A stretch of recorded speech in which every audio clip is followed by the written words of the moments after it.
Nossa disciplina, Psicofisiologia e Inteligência Emocional. Monteiro já esteve falando aqui sobre questão da inteligência emocional, liderança e inteligência emocional, e agora nós vamos falar especificamente sobre a psicofisiologia, a inteligência emocional a partir da psicofisiologia do combate. Não tem como falar sobre psicofisiologia se não mencionar uma literatura que é um livro base para a nossa disciplina, é esse aqui, do Ilan Calassi e Rodrigo de Menezes. Por quê? Não tem como falar sobre inteligência emocional não mencionando a questão da cognição. Cognição e as habilidades motoras. Não tem como falar. Por quê? Porque eu só libero o meu processo cognitivo quando as minhas habilidades estão muito bem trabalhadas e muito bem treinadas. E o Calassi, ele fala disso dentro do livro dele. Ele pega uma série de outras literaturas e condensa nessa pequena literatura, que é bem tranquila para ler. Ele fala sobre a questão da cognição. Calassi fala sobre a questão da cognição na questão do confronto armado, né? Não tem como exigir-se uma inteligência emocional numa situação de agressão letal. Não é disso que ele está falando. Mas ele fala a respeito da descarga hormonal que há no combatente frente a uma situação de agressão letal. Ele fala sobre o nível que se eleva, a importância que é necessário se dar, a questão do treinamento quando se fala numa situação em que o combatente vai enfrentar uma alta carga de estresse, uma alta carga hormonal dentro do seu organismo.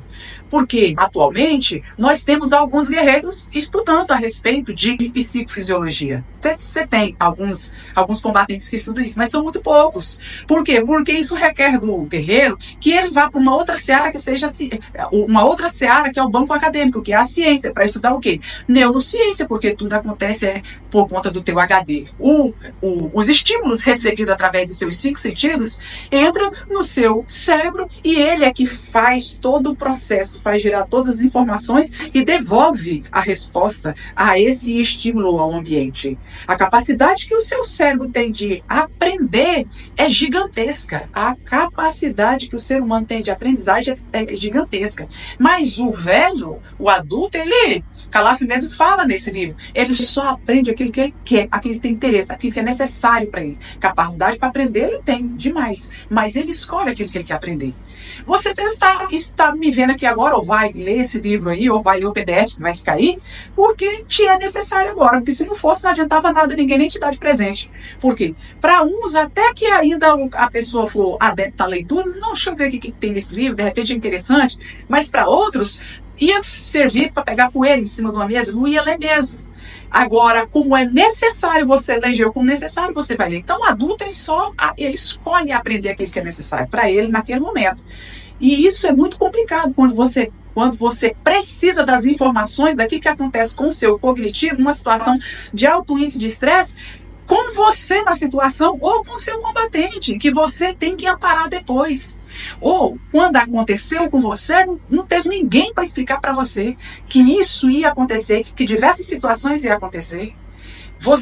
A alta carga de hormônios despejada aí no seu cérebro e no seu organismo que reverbera, ninguém te explicou como ia funcionar. Você saiu sem vacina, te deram um arcabouço jurídico e teórico e administrativo lá e mandou você para a rua, botou um arma na cintura e falou, vai meu filho, seja feliz. E não conseguimos entregar aquilo que de informação o combatente tem que ter, que ele vai se deparar lá na rua, ainda que ele trave, ainda que ele receba toda aquela descarga, ainda que ele passe por todo o processo, era necessário que pelo menos ele soubesse que isso é o que vai acontecer. Assim, quando acontecesse com ele ou com qualquer outro, ele não ia virar uma baixa psiquiátrica. Até porque o comandante dele já sabia como agir, como reagir diante dessa situação pela qual o combatente esteve, né? O ambiente corrosivo que ele esteve, e já daria um tratamento para poder mitigar, minimizar os danos.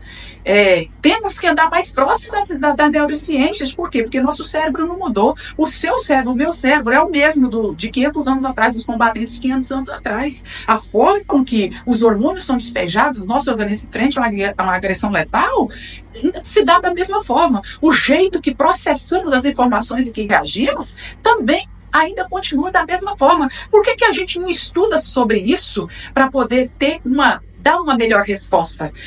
Porque se a gente tivesse aprendido isso há mais tempo, certamente a gente estaria trabalhando a habilidade de mitigar essa reação, descer ela um pouco, o drive dela um pouco, para poder liberar o nosso cognitivo para ter uma reação, uma resposta melhor diante das diversas situações que nos apresentam, que às vezes nem é nível full e a gente já reage nível full, porque nós não temos as nossas habilidades motoras de uma forma automatizada. Automaticamente, precisa-se de duas informações entrando no cérebro no mesmo instante, coisa que não acontece. Você vai se embaraçar e vai cair na impulsividade e reagir de uma forma que não seria a interessante para aquela situação.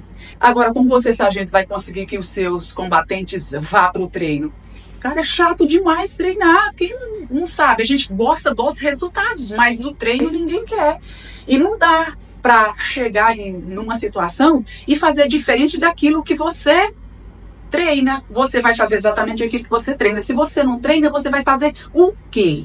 Então, importante é você, sargento, você subtenente, pegar o seu guerreiro lá, que você é responsável por você e por ele, e chamá-lo para te ajudar a treinar certas situações. Assim se fica muito mais tranquilo para o combatente e a brancas nuvens fazer o treinamento. E isso vai levar toda a guarnição para um processo de excelência. Vai alguém ou o seu comandante entregar o livro para você, um livro para cada um, e dizer assim, vocês têm que ler esse livro, para ver se alguém vai ler. Talvez um ou dois, quem gosta de ler, vai lá e lê, mas por querer, não, o comandante me deu o livro, eu vou ler, e eu acho que é importante. Não tem, você não vai achar isso. Você não faria isso e o seu subordinado também não vai fazer. Você tem que exercer a liderança. Eu tenho certeza que você passou por uma disciplina e que falou muito sobre isso. Espero que tenha pego alguma coisa de lá, porque é muito necessário. É você que faz a diferença na polícia toda, é o sargento, é o subtenente que faz a diferença. É ele que está lá colado direto com os cabos e soldados, é você que está lá ligado. E é você que tem que levar esse conhecimento e tem que ter o espírito de liderança suficiente para poder buscar esses guerreiros para o treinamento, para trabalhar essas habilidades, torná-la a habilidade motora no automático, botá-la no automático para liberar o processo cognitivo e assim agir emocionalmente de uma forma equilibrada em qualquer situação. Por quê? Porque o seu cognitivo não está ocupado em pensando, meu Deus, será o que fulano vai fazer? Qual é a posição que fulano tem que tomar? Não, eu pulo agora, eu não pulo, como é que vai ser? Eu não tô vendo ninguém aqui, porra, não tem. Por quê? Porque tudo isso você já treinou e já planejou. É lá atrás que tem que ter esse planejamento e esse entendimento entre os guerreiros da guarnição. Ir para a ocorrência e conversar-se. Conversar, não, chegando lá, assim. Não, é o nosso serviço. O professor, 30 anos dando aula, e ele senta e ele lê o conteúdo tudo de novo e ele faz o planejamento da aula. A gente farda ele na viatura e sai. Isso porque é a nossa vida que está em risco. E a gente não separa um tempozinho para poder treinar, um tempo para poder treinar os guerreiros. Não, porque a polícia é você, sargento. A polícia é você, subtenente. Daqui a pouco é oficial também, aí a polícia vai ser quem? Então, começou, a polícia é o soldado, a polícia é o cabo, é o sargento, é o subtenente. Assuma a responsabilidade, a sua liderança e executa ela lá. Não precisa de munição, não precisa de nada, basta os guerreiros e a viatura e dá para treinar muito bem. E dá para transformar a habilidade, conhecimento e aprendizagem em habilidade. E é só pelo muito treinar que vai se aperfeiçoar e levar a nossa polícia num patamar muito mais excelente.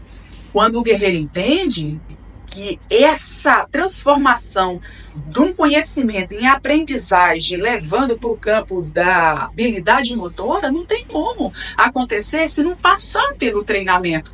Às vezes o combatente está lá, não, vamos treinar, não, já meia horinha aqui, depois da pré-eleção, vamos treinar uma... Cara, às vezes o guerreiro fala assim, não, moço, deixa isso para lá, não mexa com isso não, todo dia a gente atende.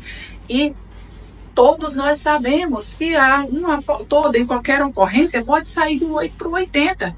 E é importante ter aquele momento ali, aquele treinamento, deixar aquilo na massa, porque quando chegar no local, que se deparar com a situação em que ela evoluir, o seu cognitivo tá para fazer a leitura do ambiente, porque o resto já está na massa, como vai ser abordado, qual vai ser a reação, qual vai ser a seleção de força e como os guerreiros naquela ocorrência já vão estar, cada um dentro do seu papel. Fica muito mais tranquilo e fica muito mais seguro para toda a guarnição.